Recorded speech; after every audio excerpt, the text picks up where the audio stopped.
Hey everyone, welcome to our channel. Today we're going to see if installing Kilmat sound deadening in the cargo area of our Bronco makes a noticeable difference in reducing road noise and vibrations. You know, we've heard great things about Kilmat's ability to improve the overall driving experience by reducing noise levels inside the vehicle, so we're excited to put it to the test in our own Bronco. First, we'll get the baseline of the current noise levels with the existing carpet and installation in the cargo area. Next, we'll install the Kilmat sound deadening material according to the manufacturer's instructions. Yeah, and then once we got the Kilmat in place, we'll take the Bronco for a spin to see if we can notice a difference in the noise and vibrations coming from the rear cargo area. After our test drive, we'll compare our observations with the initial baseline to determine if the Kilmat actually made a significant difference. So, does Kilmat sound deadening really make a difference in a Bronco's cargo area? Let's find out. So we'll start with our baseline. We'll do that by getting our decibel meter out, and I'll drive in town and then do some at speed 55 miles an hour outside of town. So we'll get a good baseline and then compare those numbers to after we install the Kilmat.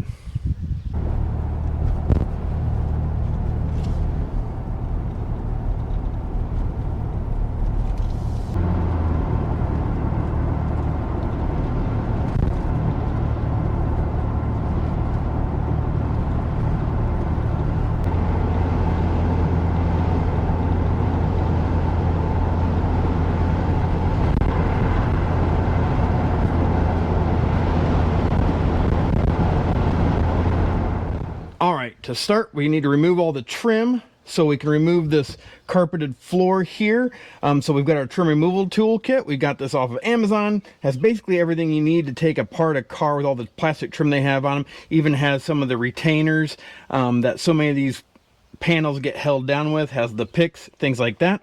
So we'll use that to remove this piece first. You'll also need a 10mm socket and a ratchet, whether it's an electric or just a mechanical ratchet, because we need to remove these anchor bolts here. And you've got 8 of those for each corner.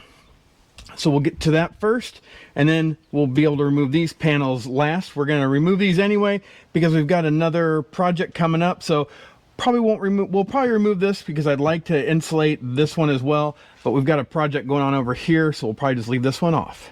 Now, to get to the head of the bolt here, you basically need to flip this up, and then right here you press. This will kind of loosen that. You'll need to push this back down, kind of get it out of the way. Now that it's loose, you'll be able to pry this up, pop it off. Yeah, one thing I am noticing here, though, if you can see that, hopefully it's showing up on the camera. Yeah, those bolts, they were a little bit tough to get out. The electric ratchet was having some issues, but you can see they've already got rust starting on them. And these probably do go through all the way through the floor. Looking at the recesses that they screw down into, but might be something I need to put some anti-seize on these in case down the road you need to take these out and we do like some kind of modular flooring system or something. But yeah, just a note for everybody out there, check these bolts out because they may be open to the elements and you may get some rust on to where it'll be almost impossible to get these things out. All right, well, we've got all our bolts out, and now we'll just take this, and basically the whole thing just comes right up and out. And then we'll also remove this trim panel down here and get to these panels back here so we can put the Kilmat back there as well so we can get a good idea of what it can do. Obviously, we know that really the whole vehicle needs to be Kilmatted to probably see a huge improvement, if any.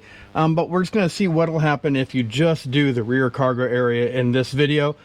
In future videos, we will continue to do Kilmat forward. So we'll see what this does. Now, if you're like us and you really want to do the best you can, these bolts here to take out this inner tray are also 10mm. You take out all 4 of them, and then this just basically lifts right out. And you can see that is right up to the elements. We did have some corrosion kind of on these front 2 here, but yeah, you can basically see right underneath your vehicle now. But yeah, we'll clean this up. The next step for this would be, if this is where you're going to stop and just put Kilmat down here, you're going to want to use a degreaser and clean all of this metal so Kilmat has something good to stick to. But we're going to go and remove some more trim here first, and then we'll get to the Kilmat. All right, so to remove this piece of trim, basically I start at this end, got my fingers or even one of my trim tool underneath there, and just pried it up, and then it all popped off. It is just, you know, it looks like 2, 4, 6, 7 clips all the way across that pop up, and then go right back into those tabs that Ford has stamped into this metal here, and then should be a pretty easy install. So now we've got to get these side panels off, and then we'll get to scrubbing. Another piece you're going to need to pull is this here. This is the one that's up along the back of the seats. It's basically, again, just those same kind of clips. Let me flip this over for you. These guys here. So there's 1, 2, 3, 4, 5, 6, 7 of these. And I believe they feel like metal. So a little bit better, but then they just go back into those little recesses here. So you need to pop that up to get both trim panels off if you go that far. All right, now we got our panels here. This is our driver's side over here and our passenger side. Now one thing you need to remember is you got these lights, so there's going to be some connections back there.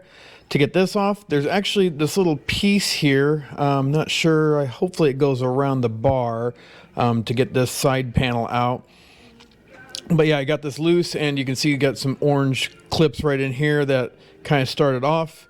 There's a clip at the bottom, a locator pin right there, and there's that pin I was talking about at the bottom that kind of goes into the body itself right here. And then we've got that trim off right there, and then we'll just work this up and around here. Hopefully that piece comes off pretty easily or wraps around. So just so you know, this top piece that I was talking about with the clip up here, it's actually a separate piece, it looks like. I didn't break it. It just kind of wraps around your bar here and snaps in. So that is just basically 2 snaps to actually get that out, and that's it. So you can get that kind of out of your way, and you don't have to worry about wrapping it around.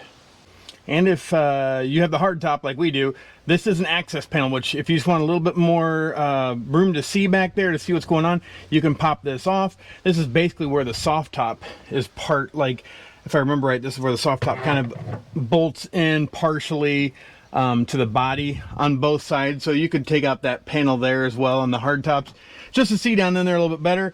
But it seems like a lot of them are these little white clips. I would suggest when you start doing this that you get some of those white clips, because you will probably break a few of them as you're pulling this off. I've already heard some kind of hit the inside metal, so might not be a bad idea. Amazon, local Ford dealer, see if they can get you a bag of those. Another note here, there is a connector in here. Not sure exactly what it's for. Maybe it's for power for your washer fluid or pump or something like that, or the motor itself, but it's clipped in right here. And the release was on this side, just a push in and pull down type thing. So just so you know, don't start pulling off this panel till you look behind it for extra wiring.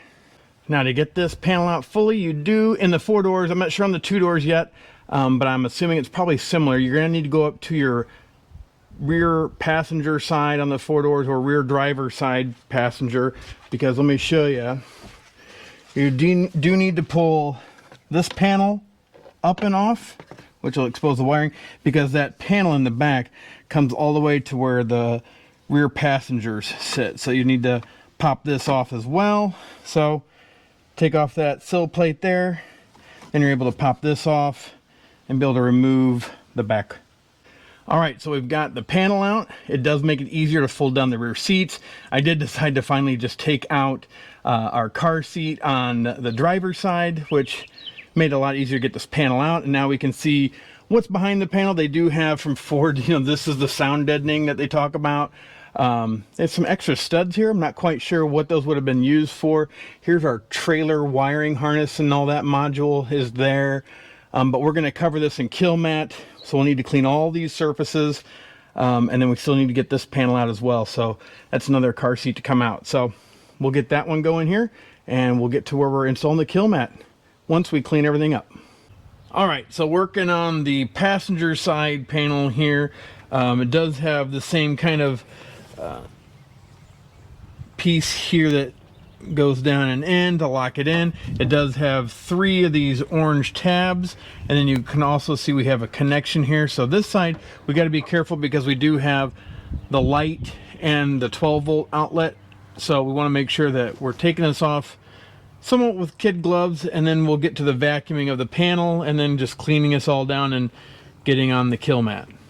So you can see here you've got a plug-in here. I've already disconnected that one. That is for the light, and it's a pretty easy one. Basically push the back side here and then pull it out. This one though, I had to look. There's a little hole here. You can still see the gray. You push that down with a pin and it pops out. I used a little pick that was in our kit, and like I said, just pops right out there. Just want to make sure you don't rip any of these out, because that could be probably a little bit expensive to replace those. All right, now we'll get since we got all the panels removed, now Monk will get all the debris off, and then we will clean this up with our degreaser. All right, so what we're using to clean up the floors is Super Clean. I got this from Harbor Freight. Been doing some powder coating lately, and it's worked out pretty well. So we'll hit the floors. You can also see that this wiring harness, I have unclipped it from its little mounting studs here, just so I can kind of clean underneath it a little bit easier and just get around it. You do have some wiring harnesses over here as well, which, you know, that's fine. We'll be able to work around them, I'm sure. And we're not going to get so extensive that we're going to get crazy. We may put some in these voids here on the passenger side. Not going to really worry about getting up into some of these areas because they're really hard to get to. So, but yeah, we'll probably at least get some on both of the rear wheel wells in here, and then definitely the floor. So we'll start laying down some Kilmat. So besides the cleaning agent and the Kilmat, you'll also need a seam roller, which this is what we've got here. This was actually from Amazon. Pretty highly rated. We'll put a link down below that you can get to it. It would be just an Amazon affiliate link, so you can get to it and buy it if you need to. But yeah, that's the roller. And then here's our Kilmat. Now this is 80 mils thick, and a mil does not stand for millimeter, I found out. I guess this stuff is, you know, when you put in mil into Google, it lets you know it is a unit of measure, and it lets you know like 80 mils is like 0.08 of an inch or something like that. So, but yeah, it is a nice thick material. It's cool because those little ridges on there that you see, once we press them down, you know, there's some damaged ones here. I don't know if they'll come through in the video, but they smash down and you know you've been over that spot. So I like these. These are like, you know, 1 square foot basically each, so it should cover quite a bit. And we've got a whole box of it down here. So looking forward, let's start laying it in there. Well, hopefully this is coming through. I started a sheet right here and kind of in the middle, just behind where the little storage compartment's at, and you can see, hopefully it's coming through. As you push down with your roller, you'll start to get rid of all of these little dimples in it. They'll start to smooth out, and you do have to press pretty good, so just remember that. But yeah, you want to get in all these little nooks and valleys in here, because you want to get all that air from underneath there out so it adheres really well. So just make sure you go over it and make sure that, yeah, it's all sealed down. So you just gotta kind of go over it at different angles if need be, and just kind of get smushed down in there. Well, Monk is back here rolling this one. We were using a pick because you do have the holes for the cargo tie downs and things like that, so you want to make sure you get those in there. And our pick has already gotten a ton of this adhesive. It is super sticky, so yeah, find a way that whether you're measuring it out or using some kind of pick to get this all the holes redone, to make sure you make room for those, so you don't have to worry about it when you're back to installation process and you can't find them. So make sure you get those holes put in there first. Well, it's almost 10 o'clock at night, and yeah, I mean, it didn't take us that long really. It was just Monk was rolling on and I was cutting little pieces, and that we wanted to fill up as much of the void as we can. And you can see it actually ran on really well. I've got some even back here on top of the wheel wells in the fender area. laid down really well, but we will show you this in the morning in the daylight, and then we'll put it back together so we can do our test of decibel level after putting it in. See you in the morning. Well, we stayed up till about 10:30 last night. It wasn't that the product is that hard to put on. It's actually really easy to put on, but I was kind of getting a little OCD where I was trying to get into all the nooks and crannies. This is actually the inner fender over here, and on top of the wheel well inside here. So Monk was having to roll all this out. I thought everything came out really nice. To be able to puncture through this stuff for the holes for the bolts that go back in, it actually is really easy to get through there. We were using a pick at some points. Others, we're just going to see if we can actually put the screws right through there. You can see, like over here, I've got them kind of just poking through.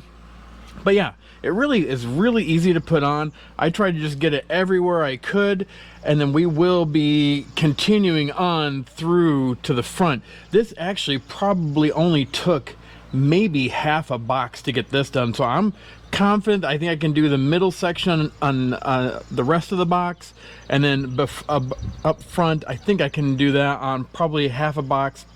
But we've got a whole nother box to go. So yeah, here's this. We still need to put the trim pieces all back on and get it back out there so we can test it again to see how this actually performs.